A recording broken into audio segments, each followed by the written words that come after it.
Hello, Carl here with Sustainability Theory News. This is a great article by Joel Salatin at MotherEarthNews.com. There's 5 profitable permaculture principles that they have incorporated at Polyface Farms.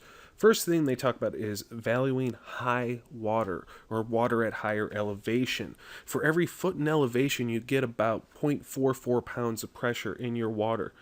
So you could have yourself a pressurized water system if you can get your water high enough, ideally capturing rain at the runoff and then having a garden downhill or your permaculture orchard downhill. Second one, maximizing space. And there's a picture of one of their animal hoop houses that they use in the wintertime. So it gets warm enough to prevent the water from freezing over. And you can see some geese with the chickens here, but they use a similar setup for raising chickens with rabbits, where the chickens are up top in the cages and they can also have some free reign around it. But the rabbits are down on the ground. They can also raise smaller pigs with the chickens in this sort of setup. Now, this is good for many reasons. You can concentrate the animal manure in a small area over the wintertime and then move this hoop house in the spring and then plant your vegetable garden in this area. It'll probably have some very rich soil, that's for sure.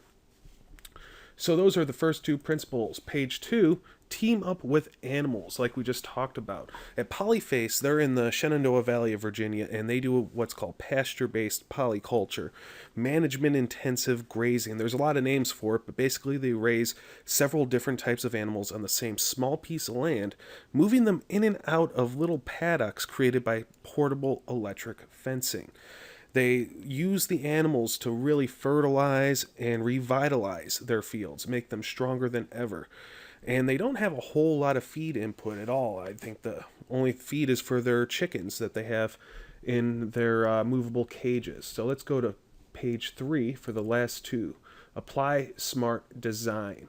So you want to make sure that it's designed well. Because if you waste a lot of time driving from one part of your farm to the next, or maybe hauling equipment or materials up a hill that you really could have avoided if you put the garden in a different spot, or maybe put the animals in a different spot. So remember to also think about how you design the layers of the farm. You have the soil layers, the subsoil layers, like fungi and beneficial bacteria, and of course the root zones. You want deep roots and shallow roots, so you can use as much of the soil as possible.